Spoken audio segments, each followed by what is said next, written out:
What's up, ladies and gentlemen? Okay. Yeah.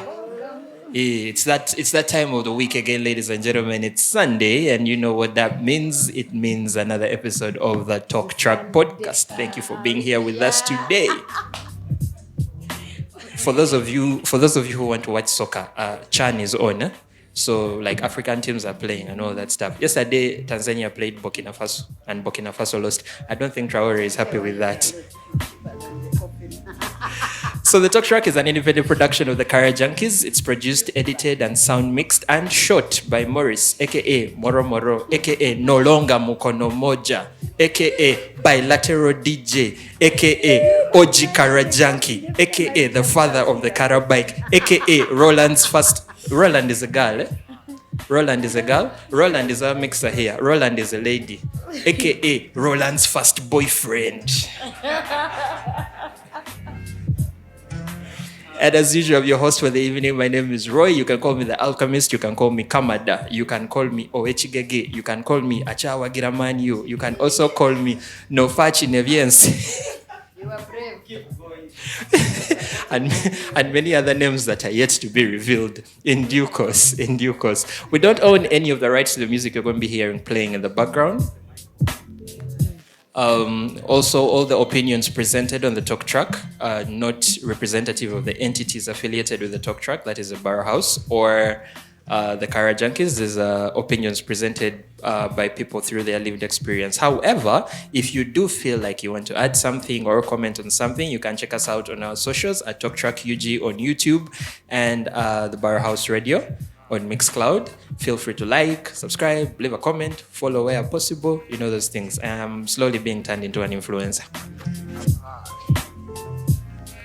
A special shout out to Plot 8B Gawala Road, the Barrow House. Yeah, unofficial home of the Kara Junkies. Yeah, or now official. I don't know, Rona, at this point. Do we need a memorandum of understanding or, just to officialize this thing? Because now we keep saying unofficial, then you say official, and they may ask us for our documents and we don't have. Are they? I can really point at Morris. Where are they? He's there. He's the one. Okay. The Kara bike was arrested. It was sentenced to six weeks. 6 weeks in jail. For 8 actually. There were 8 weeks in jail for harming, not even falling. Actually, yes, for falling Morris. Yes, the Kara bike was in jail for falling Morris. It was held without bail. It was held without bail for the 8 weeks. However, when the cast came off Morris's arm, he decided that he was going to show mercy and allowed the Kara bike to be released from jail. So congratulations to the Kara bike. Now, does that mean Morris is supposed to be back on the Kara bike as we speak? No, you're not allowed yet. You have another 4 weeks to go. Let that hand heal properly. Okay, so it was a very interesting week. Friday was a big day. Friday was National Girlfriend's Day. I was seeing people posting on their statuses. People got flowers. Someone said at some point during the day, I was going through WhatsApp and I saw on someone's status, it was about 6 maybe 5:30 p.m. there, and someone put a post, happy Girlfriend's Day, and then the caption was, ladies, do not worry if he has not given you flowers yet. Maybe he likes evening surprises. So. So for all the girlfriends, you're appreciated, and it's not just for girlfriends like romantic partners. I read that it's also for our female friends, who have been there for us, who have stood by us. So all the women in the house today, you're important to someone, even me, in my lowliness here. So thank you guys so much for being there for us, for dealing with us, for putting up with us, for being patient. By the way, if I steal your girlfriends because I'm the one saying these things, don't blame me. You come and we talk here. Anyway, yes, so a special shout out to the ladies in the building. Yeah. Thank you for being awesome, amazing creatures. We would be nothing without you. Morris is going to strongly disagree with me for that statement. You want us to grow wings? You grow wings, it is okay. Fly. Westlife said, without wings, with wings you fly. Did you guys know that there was an accident today on the bridge? Oh. Yeah, fuel truck. Yeah, it was nasty. It was really terrible. So we hope and pray that everyone that was involved at least was okay or is okay. But guys, and it was right after the rain, so I think the road was slippery or something, and the guy lost control because he rammed into the side of the bridge, and as you're exiting the bridge. So yeah, let's be safe out there. That's why I say no car bike for another 4 weeks. The roads are slippery. Today the Lord brought a storm. It's like, so be safe. But let's be safe out there, especially the drivers. Josh, be safe. Let's be safe out there on the road. We still need each other. Yeah. Don't.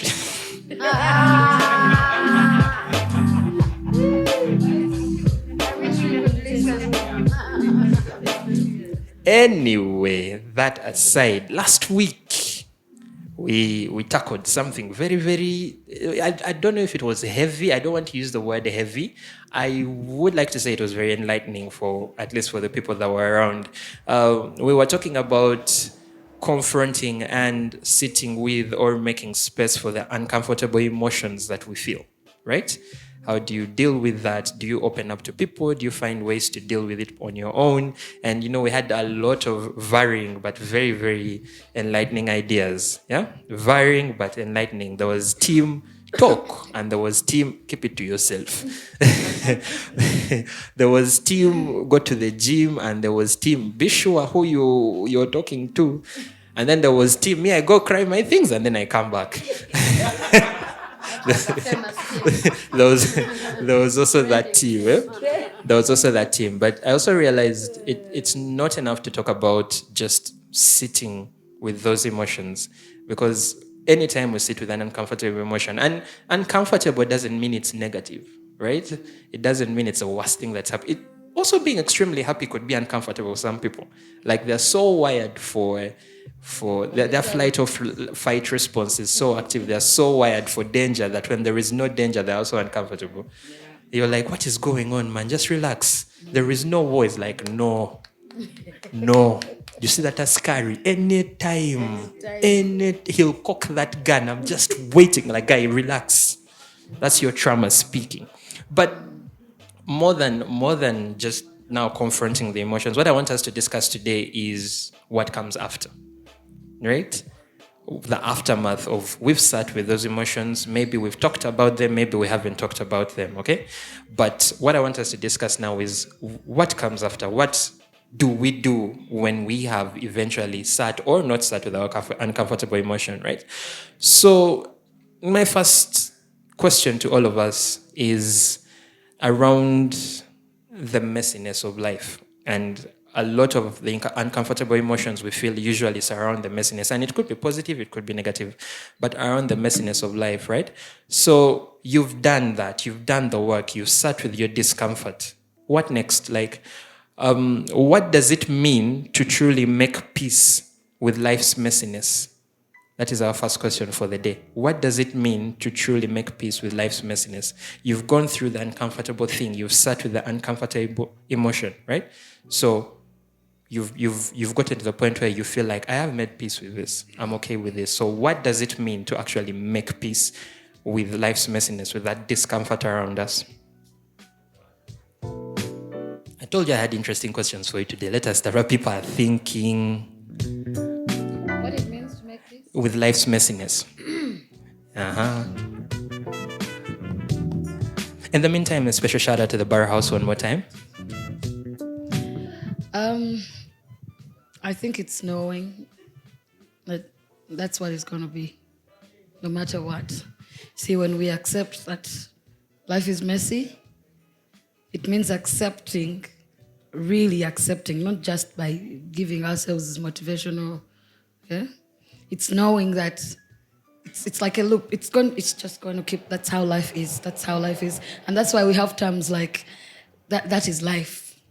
you know, and which for me would mean that I am prepared for both the good and the bad at any point.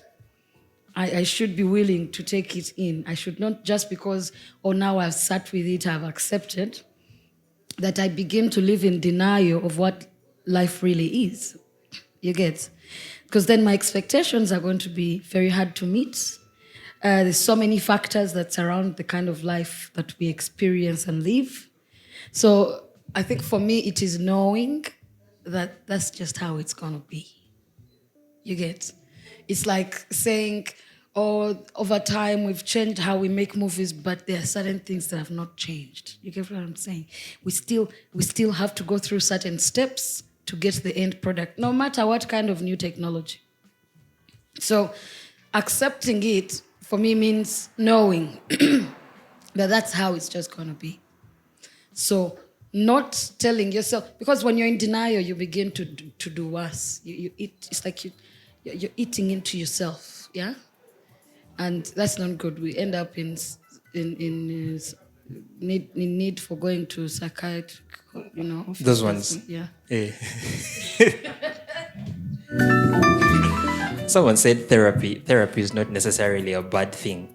But again, I think making peace with life's messiness, that's tough.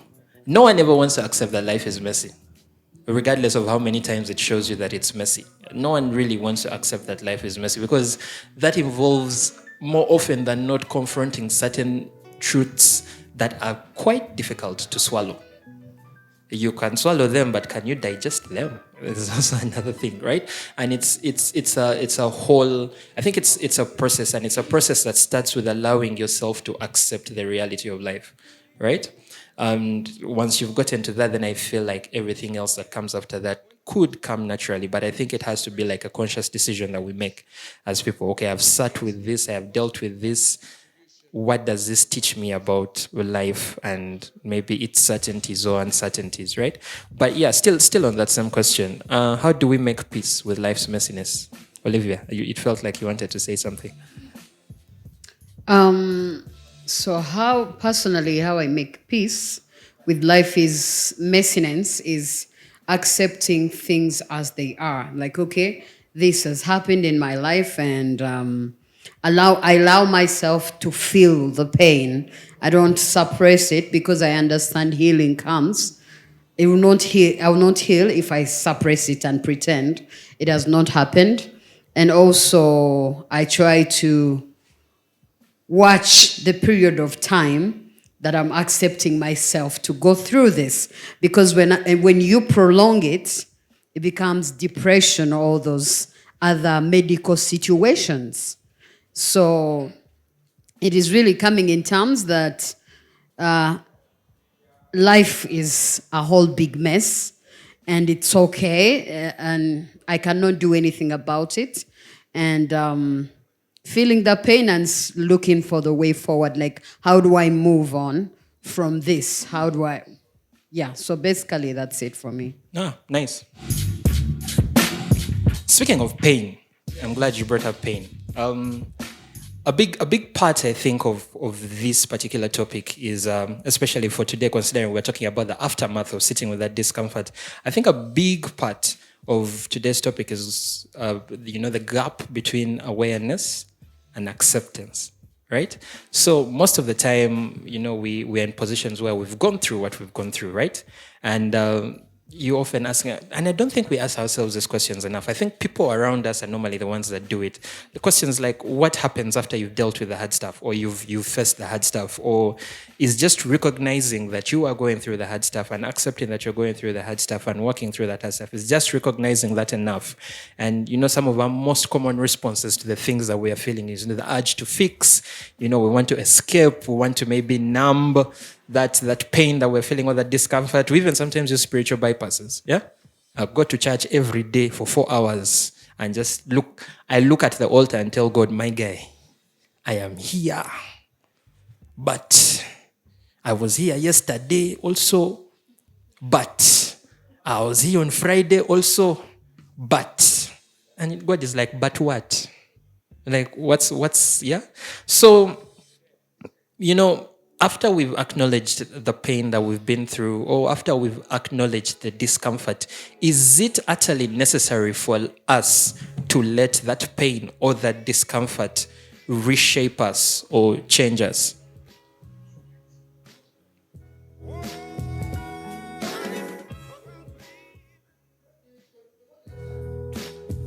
Okay, I think the whole essence of healing is learning. So if you do not let the pain change you, then that means that it will again resurface in the future. So as you're grieving, as you're maneuvering through whatever challenges you are going through, what are you learning out of it? Will you go back in the same situation in case it happened again? So I think at the end of the day, pain has to shape you, but hopefully it does so in a positive way that next time, if the same situation happened, you're able to handle it in a better, mature manner, that it will not take you back in the same position that you've been before. Yeah, perfect definition of experience is the best teacher. Brave, what's up? How you doing? Spit some Hi. wisdom on the mic. Hi. Yeah, do Hi, your thing. everyone.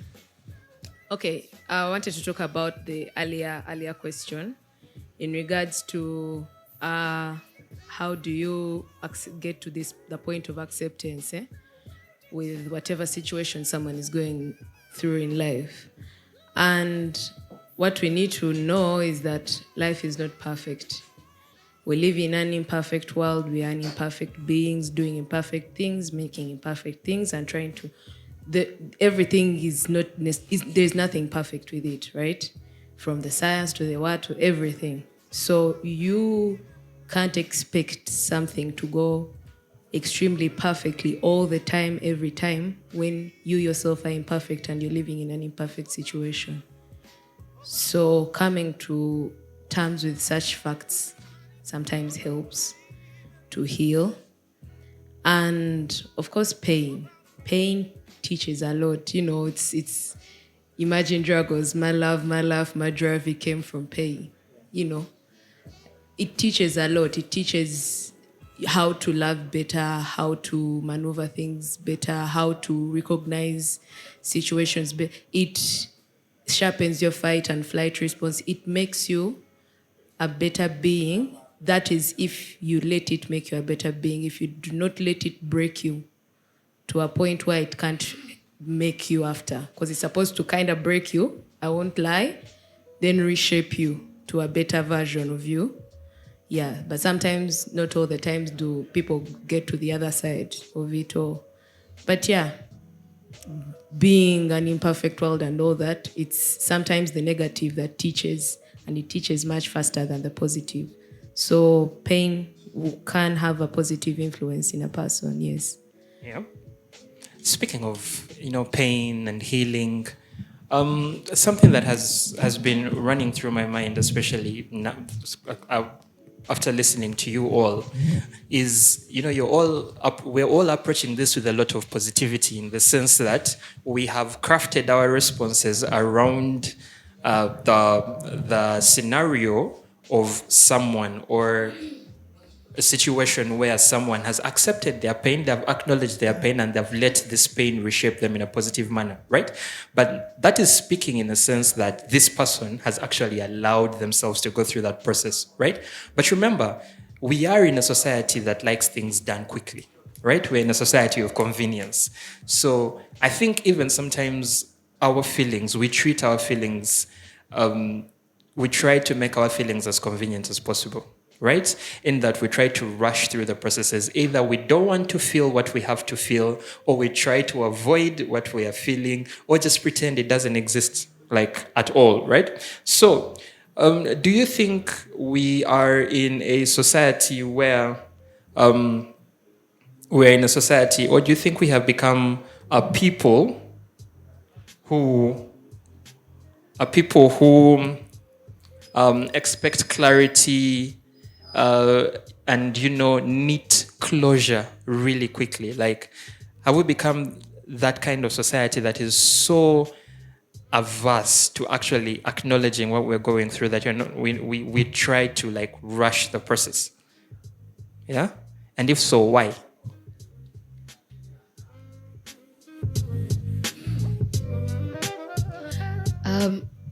I think it all comes back down to fear. You know, you want to move on so fast because you don't want to feel the thing that you're feeling. You get what I'm saying? It can be positive, it can be negative, but you're like, no, no, no, no, no, no, I need to go past this. Of course, usually, if it's pain, it's heavy. So, being in that pain, you're fearing because you don't know what is next. You don't even know how you're going to deal with this thing, if you're going to deal with it well. In the moment, you might think you're handling it, but you remember we are, as I don't know, I'll speak for humans, but Wait, there were other animals in the mix. I didn't know. but you know, like you usually we are concerned about the next thing, tomorrow, the next hour, the future. You see, that is why we are here. We are talking about these things because all of us, by default, we are doing things for the future, planning, future. Now, the moment you're uncertain, even for a second, that fear can really overwhelm you. That you want to, the fact that the fear, you're like, I don't want to be in this state. No, I do not want to be in this state because it is making me feel like, for so many reasons, maybe we feel like we failed, maybe we feel like, something should go a certain way, but you know. Yeah. So the fear alone is going to drag us into that, and we are fearing to get into that hole. You know, you don't want to fall down into that hole. So Yeah. naturally, you want to move on quickly. But here's the problem with trying to rush things: is that you might put it at the back of your, you know, if you've watched the animation Inside Out, Yeah. is that you're just kept the memory, but it is there. And it will manifest in the And most it will- inopportune moments. Thank you. And that's why we see, as I think lately we have a generation of a lot of people with a narcissistic behavior. Narcissists are like a normal thing. We talk about it like it's normal now because why? We're dealing with a generation that's always trying to run away from something. Now, as you try to run away from something, you begin to manipulate your environment. The people around you, the situation, you're, the whole time you're trying to manipulate something. Yeah. So that it suits you. In the end, I will put all my issues on Olivia. I find her here, she's seated in peace. I start. Because I can't deal with that. I have failed to move or adjust or deal with the situation as I should. And I am triggered. We use this word a lot, triggered. Yeah. You know? Because why? Now Olivia from the board of I did Bolivia. not allow myself, you know? Chiriga. Drinking her non-alcoholic beer, was not expecting anything. And now here we are triggered. Olivia, me, I'm triggered. But it is true, you know? Yeah. So I end up putting my own life insecurities on her, on him. Because why? I am basically projecting my fears onto someone else. Why? I didn't allow myself to actually go through that thing. I rushed. And then it never goes away. Once in a while, you've been there, and then you feel like, you know? It's like if you remember the thing, you keep quiet. But because you didn't allow yourself to fully, you know, grow into it or out of it, but also I don't blame people. We're in a society that expects us to be perfect. We are in an imperfect society, like she said, that expects us to be perfect. So basically, since I can't be perfect, I want someone else, I want to live through someone else. You be perfect. Yes. No. Well, just to say something small, what is rushing? Now. Yes, now listen. The thing is, you know, the world is evolving on a daily, not so? And then if you are to take things in your own hands, you know, some people take it for granted, like because I'm not supposed to rush, let me sit back and wait things to work on them. So if you're to sit there and wait, that means at the end of the day, by the time you realize, you will be left behind. So now, the fact that you have to work your way out to a certain destination, whether workplace, jobs or something, relationships, that means that and it's your responsibility to work on yourself. It may not be rushing as such, but due to the uncertainty, I need to know if I'm certain, at least at a certain percentage, I'll know which direction to take. So to me, it's not about rushing, but I think the best thing is how best can you deal with a particular situation. Someone may need a month, someone may need a week. So I think it's not all about rushing, but you personally, according to your traits and characters, how do you handle it?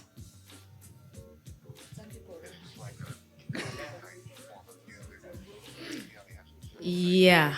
Now, me, I think it's with the times. The times have changed. The times have evolved. We are living in a fast-paced world. Everything is very fast, from information to what. You don't have time to even process. See, COVID. COVID came to remind us, bagay, slow down. Okay? Kakana. You have one life, take it easy, one step at a time. But even then, we are still back to this now. This fast-paced kind of world. I thought COVID came to remind us to wear masks and use sanitizer. And also learn how to wash your hands. Like wash your hands, bagay. Oshegera. Like people had to be taught how to wash. Primary one. These are things. I have never seen someone present COVID in such a positive light. That is the first time. No, because they say every cloud has a silver lining. But okay, I'll not paint COVID in a positive light because it messed us up in every way. It's not necessarily the positive, but it was more of, man, check this whole arena of your guys' lives out. Yeah.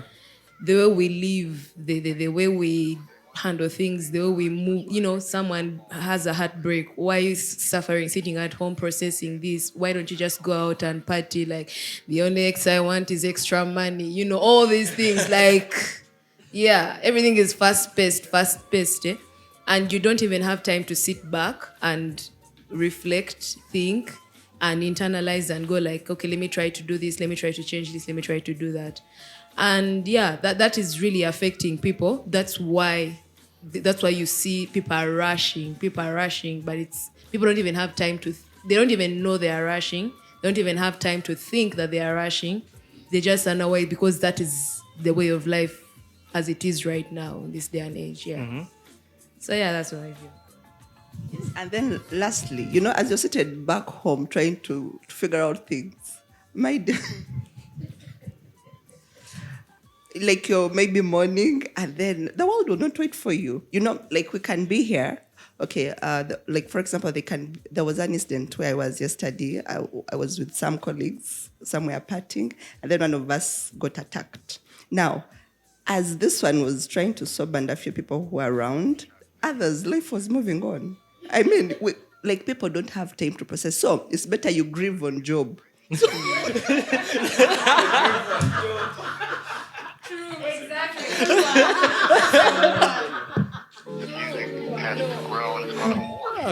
I have a similar, like what you're saying, eh? It's really sad. So I had the privilege to work in Ginger Regional Referral Main Hospital. You can be there and you get a patient, eh? And maybe the patient has come in, we did what we do. Maybe the patient had, for some reason, the patient didn't pick, the patient sadly parks. And then before you know it, the cleaner, like, we don't have time. You go and grieve in the car with the body as you're going. We have another. Jawa kavera, teka wakalala, gwe buzibuchi. And like, they will clean. No, they will clean. Don't get them wrong. They will clean. But they don't have time to wait for you to be like, hey, what? No. Yeah. Please, we move on. The next patient. And you as the doctor, you don't have time to be like, oh my goodness. So no. Can you go to the next question? Because you need to what? You need to move on. The shift is ongoing. Yeah. So you need to. So when you say grieving on the job, yes. You have to grieve on Joe. All right, so that's actually quite good because I think with the times now, like we've all noticed, everything is so fast paced, right? With the times now, coping and healing and all these things need to fit in the status quo of society, right? Like Zahara said, people are not going to wait for you. Life is not going to wait for you. Yeah, Brev has given a very good example. It's as easy as that, and it's not out of like malice or anything, but things just need to move on. And Sorry, can yeah. I say something? Uh-huh. What I like from all of this, and that's what I was trying to say earlier. By rushing, I'm not saying stop. I'm saying allow yourself. Even the grieving on job is you're allowing yourself to grieve and to heal. And you know, like now, if you forget it totally, you say tomorrow I'll grieve next month.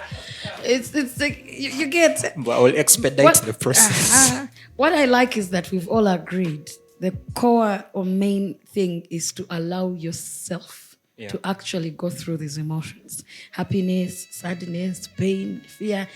I trust me, I have grieved on job. You'll be there. Yeah, I told you. You go cry your things. You get.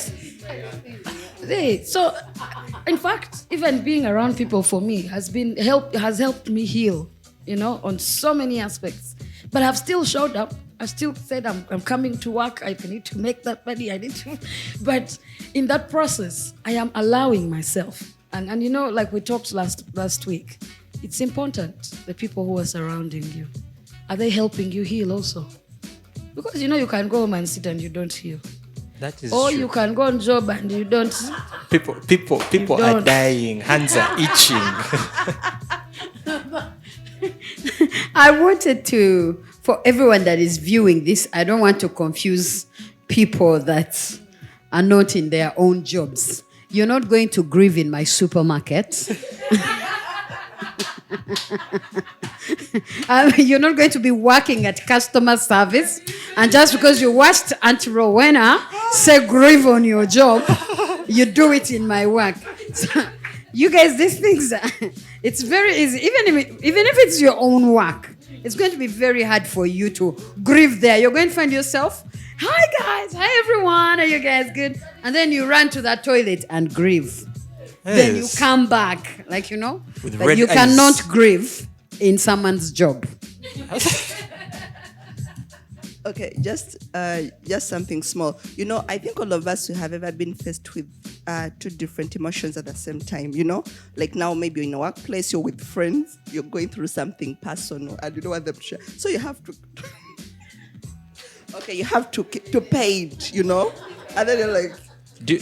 At the end of the day, I think that is not grieving in peace. Me, when you talk about rushing, I believe, for example, if I'm going through something, let me maybe give myself an hour or a day at home, maybe somewhere, go for a retreat, and allow it to settle in.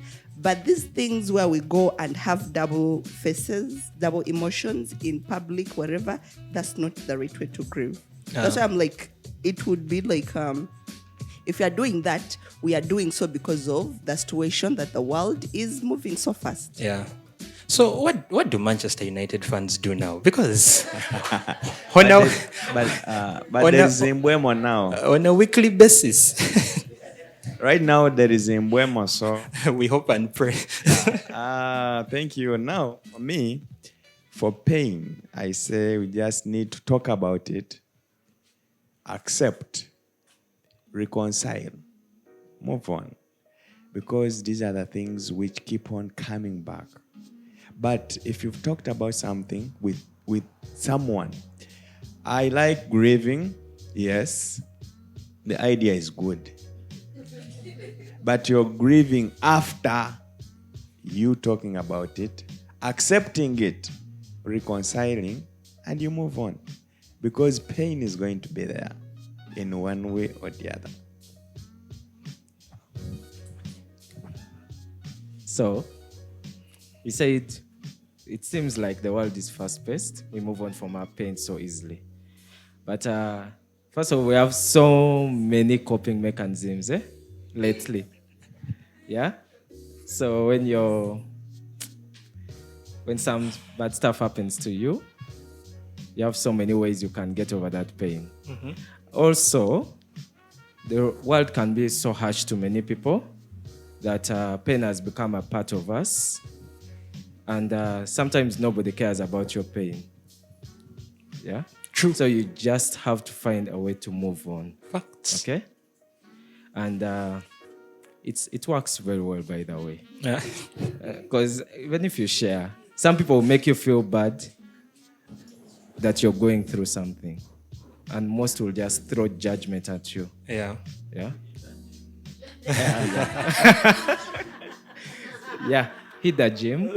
Like, Yeah. So what I've liked about this is we've hinted on a little bit of something that I wanted to actually proceed to next, which is the concept of moving on. All right, the concept of moving on, and I think we move on in one of two ways. There is letting go and letting be. Yeah, like letting things go and then letting things be. Because whether we like to admit it or not, when we go through this pain, one of two things is going to happen. Either this pain is going to settle, because I don't think these things completely leave us. I think in one way, shape, or form, they become part of us. Like it settles. We never really completely say, "Oh, we've moved on from something," right? I think in one of two ways, you're not going to get the closure that you always want. So you either let that thing go or let that thing be. So, a question about moving on, the question about giving yourself peace, the question about confronting, letting go, and letting be. Or you've confronted your pain, you've dealt with your pain, or maybe you have not. I don't know, you've hit the gym and you've put on 16 kilograms of just pure muscle. Yeah? So now you're kawa. So, the thing is, once we've confronted that pain, obviously we're expecting a certain semblance of peace, right? The thing is, I think most of the times when we expect this peace, we expect it to be quiet, we expect it to be chill, we expect it to be, lovey-dovey and oopsie-daisy, all that stuff. So, our process of healing, our healing process, especially the process of moving on, is that process always quiet? Is it always clean? Or is it a messy and ongoing process? Like, do you wake up one day and just decide, I'm okay? Or you're going to, like you've put on your 16 pounds of muscle, pure muscle, you've come out of the gym, six-pack abs, you're looking in the mirror, now you're okay. Then you walk out and you see that girl who sent you that breakup text on Sunday when you had work on Monday and you went to work that day, you were grieving and you get triggered. So our healing, is the healing process like a finite? Is it certain? Is it I am good now? Or is it a continuous? Is it messy? Do we have to keep being intentional about being fine?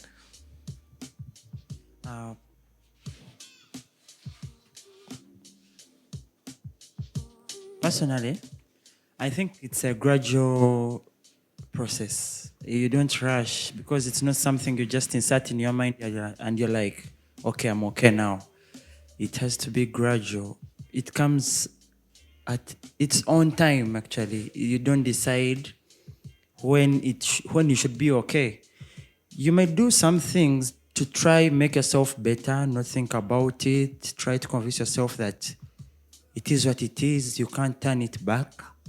But in terms of moving on, the actual moving on and healing is a process. Yeah. That's the hardest part. Everything we've talked about, that part there, the moving on, like you said, that is the hardest. You even convince yourself, yeah, I'm good now.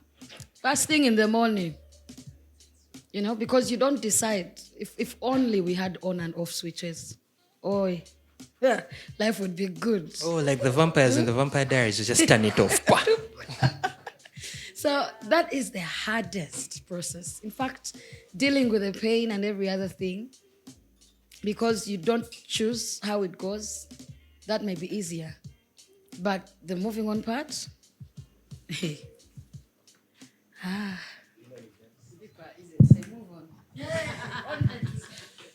Well, yeah, I think that moving on part is hard, but as a person, you should have interpersonal communication within you. You keep on talking to yourself. Yes, you keep on talking to yourself and convince yourself and get some small distractions here and there. The way we do not determine when we shall get that pain or that factor that causes the pain. It's like falling in love. You don't determine. Actually, people start smelling. They start smiling with you before you know it. Not until something goes wrong. You're like, okay, I didn't am this far. Regardless, now that is how pain is. You just can't swiftly let go. It settles in without you being aware. Before you know it, now even if I say I'm like, nothing triggers that emotion back. But for the meantime, just relax, accept, and feel the pain. Let your heart.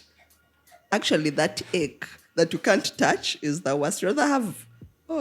Roy's hand is better now. rather have physical injury or something, than that Yeah, where you emotion can pain. That's take- why people go into depression. You Yeah. can take painkillers for that one. Kumira Mpeke, there is that song of Mpeke something. If Mpeke was true, people would take pain overdose. Yeah. Raymond Reddington in the series The Blacklist, for those of you that have watched The Blacklist, there's a time he was talking about pain and dealing with discomfort, and he said, it's a process. It's you're not going to. So I'm paraphrasing here, but his whole idea was, it's a daily thing. You're going to have to take it day by day. You're going to wake up every day for a particular amount of time, and it's going to be the first thing on your mind until one day you'll wake up and it's the second. Yeah? So and I was like, this man, I just shot someone in the face. Why are you telling? Why are you teaching us how to grieve? Yeah? But I think that basically sums up the whole thing. But then, does that mean does our pain really leave us, or does our pain settle within us? So you had a quote from Raymond Reddington. For those who watch anime, I knew that's where you're going. for those who watch anime and you've watched Naruto and you've watched Itachi, he says time does not heal wounds. Time gives you the ability to be able to live with those wounds and to be okay with them. So, be as it may, borrowing something like that for him to get to that point, it is not going to be easy. It's always going to be messy. Because you said, is it going to be a smooth, swift kind of ride? That's not going to be true. You will have moments when you fall back to maybe whatever habit you're trying to heal from that caused you the pain to begin with. Before you may take 3 steps, 1 step back, 3 steps in front. And then there will be moments, like you said, when it's the first thing on your mind, before you know it is the third thing, before you know it, you're like, oh, I did not think of this the whole day. Then before you know it, you'll be like, I went a week without, before you know it, you're okay. But yet that doesn't diminish the kind of pain it put you through during that time it did that. It's just that with the time and with the gradual process, you've been able to live with this pain and be able to cope and deal with it better. And I guess that's a form of healing in its way. But that's not the only healing that is available. Yeah. That's what I want to talk about.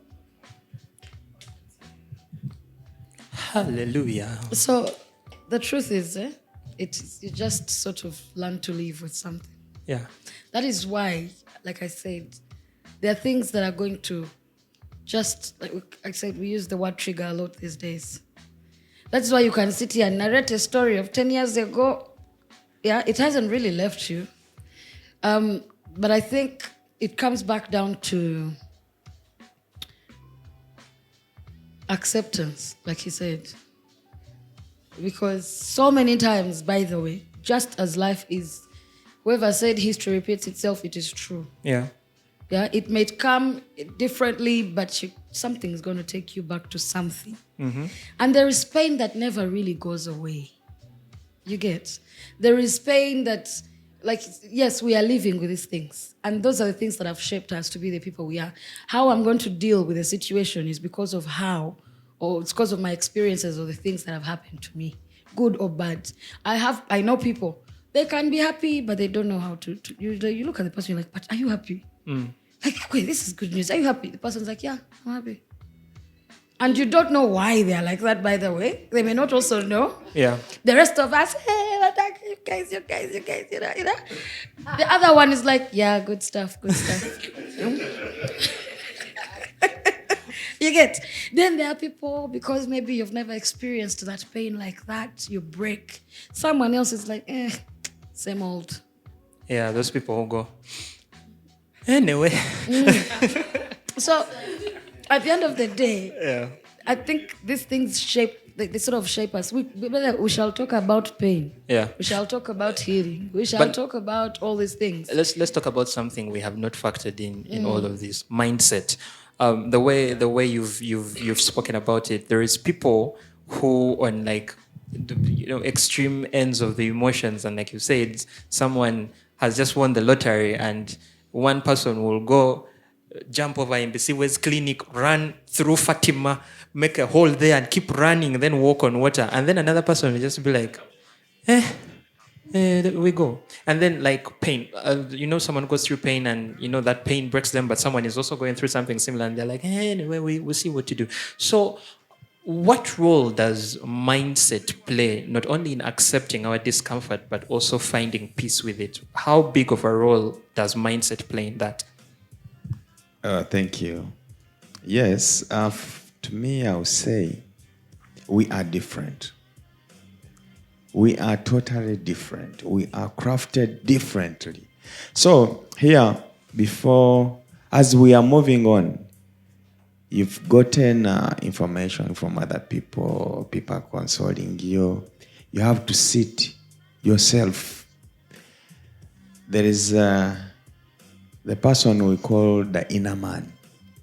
That's now you and him. Talk about it. Because it's the last option. Talk about it with him. Tell him what is there.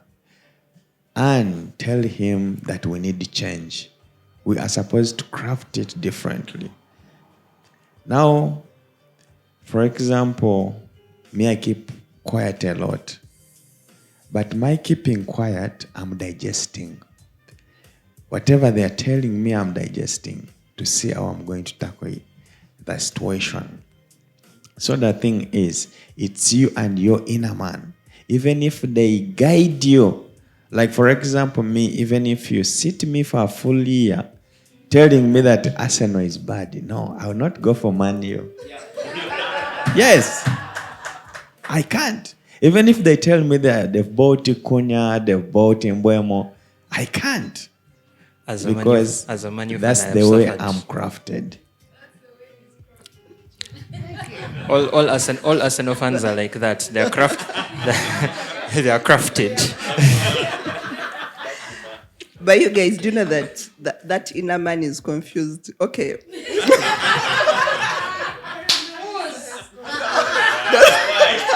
No, like honestly. Okay, let me tell you something now. Yes. Now, there are two situations. Of course, I don't know that inner man, it is in the mind or the heart. But those two people, they are always colliding on a sensitive issue. Now, you don't know who to trust because your mind can be like, this is A, and then your heart is like, mm-mm. So that's why I'm like, that inner man, even if you sat down yourself a whole year, I think it's all about maybe fate or destiny. Like, you just choose whatever, what will be, Just take random decision. But that inner man can never tell you do this. Otherwise, no one would do anything wrong. Me, my inner man...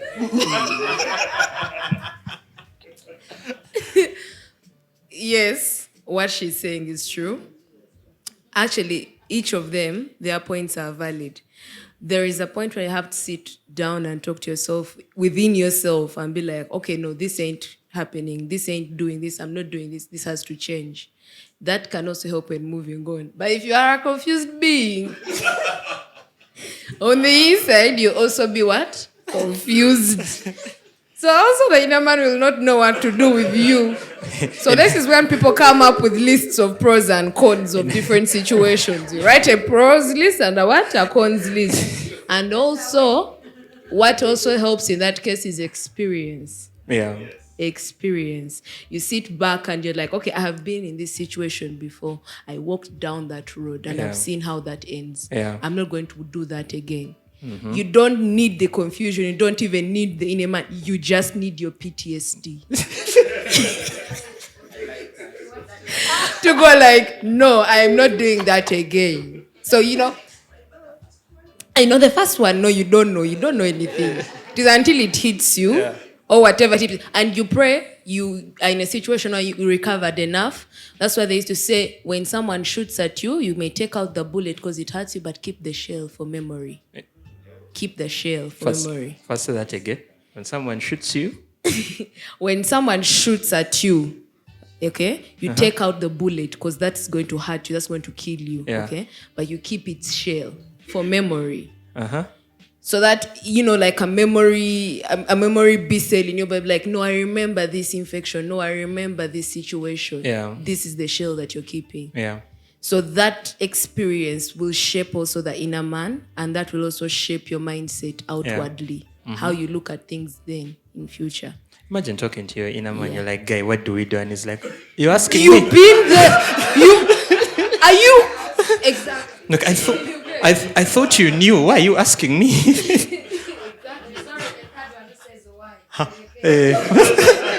That one is always on sabbatical. You ask him like, Hey, you're bringing me back to you chill it, leave it. So we move on. We move on. Okay, so when you said mindset and adding it to the inner man talk, usually it's when you also add the word of experience. Usually it's so much of where you are. When she said she's confused, it's more of mixed character. There's what you want to see versus what you are seeing. Yeah, because many times our realities is what do you want to see versus what you are seeing. So, and also what you are willing to take in. Because usually, as you are saying, our experiences, I have this kind of feeling in my head that whatever thing I'm in, I decided to be there. That is a very powerful inner man. There is practically no space your body went accidentally. Whatever thing you are doing, whether right or wrong, you decided to be there. Whatever thing you are hearing, you decided to be there. Whatever thing you are thinking of, you decided to be there. You decide to look or not to look, to hear or not to hear, to speak or not to speak. There's always something within you telling you this is wrong, this is right. Move here. Yes. Unfortunately, the inner man, I'm a born-again Christian, but some of it is so silent and you have so much shouting in your world that you don't want to listen to that inner man. Yes. So hence, now the confusion comes in from that so much you fill yourself with. I'm a jolly fellow. My colleague there can tell you I am most people here most times see me smiling. It's that bit where I decide that, shit can get messy, but I decide I will move my path of happiness. Yes, because you decide to keep, by the way, the pain and the hurt. Some people will say, you know what I'm facing? I'll tell you, boss, you're going to face worse. Like, this is but you're just on ground level. Like as we're growing up, you'd get a situation and you assume, hey man, it's the worst thing. I have seen the world. Yeah. I was talking with a colleague of mine a few days back at a burial, and we were saying, I think I haven't yet faced first degree loss. By first degree, I mean a parent, a sister, Yeah. like a best friend. That one, because as you're trying to console someone, because now the mindset is like, man, these things are very easy, man, you can face it, what? But the Lord has kept me, that this one I think I've yet been able to face.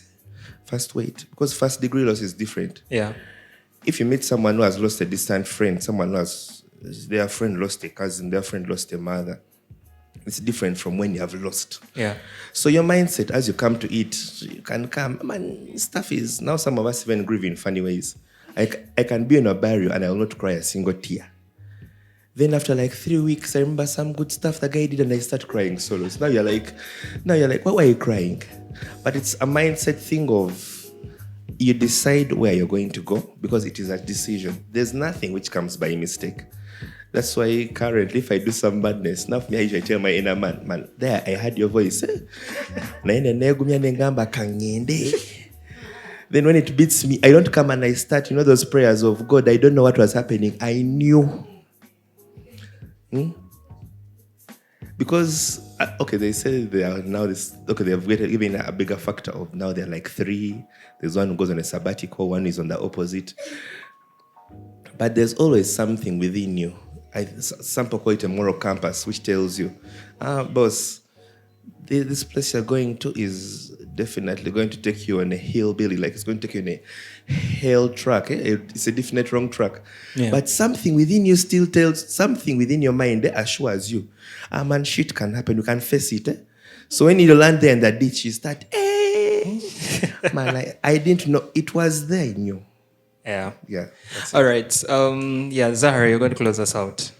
Okay, yes. The thing is, there is no script for any person, I think we are all trying to live, to live in different ways. So if there was a guideline that this is what is supposed to be done, trust me, no one would do any wrong or no one would choose to do otherwise.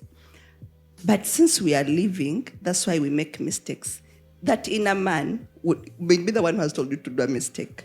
Yeah. And then, because you're always on totally two different mindset. You have because remember that the environment and the situation, it is portraying something different, It's like now you're supposed to go maybe for a trip and then you're supposed to stay. It might be work trip. But since it is work, it is a situation making you travel. Yeah. But your inner man maybe says, you would have rested in case. But when you go to a trip, maybe, God forbid, you get an accident. Now, what is what? So, inner man. So anyway, the thing is, I think it is better we live than exist. Let us live. Let us feel the pain. Let us enjoy. And life goes on. Because at the end of the day, we are here to live than exist. Okay. All right. Today I've not done a lot of talking. I'll let you guys talk. So, but I think what we realize is more than anything, the moving on and dealing with our pain and finding comfort and peace in that pain. It's not like a before and after thing. I think there is a storm, and I think there are continually storms. I think what we call our peace is finding calm in the middle of those storms. Like, it has rained today. Yes, it's okay. Let's look at the mud with positivity, and maybe tomorrow the sun will shine and the mud will dry and we'll have dust. But but there are moments of peace there. But yeah, I like what Zahara said. Let's not exist. Let's live. Let's deal with our things. Let's listen to our inner men. Let's choose. By the way, let us stop pretending like we don't know. Let us yes, we know our things. So all right, ladies. Yeah, ladies and gentlemen, thank you for being here with us tonight. Brings us to the end of this very lovely episode. I think next week we shall deal with something lighter, like the struggles of being a fan of a certain team. Ladies and gentlemen, thank you for being here with us tonight. Thank you for Maurice for the hard work, the shooting, the producing, the sound mixing. Shout out to you guys for taking time off to be here with us. My name is Roy, and we'll see you all next Sunday again. Peace out. Have a lovely evening. Listen to your inner man. Bye.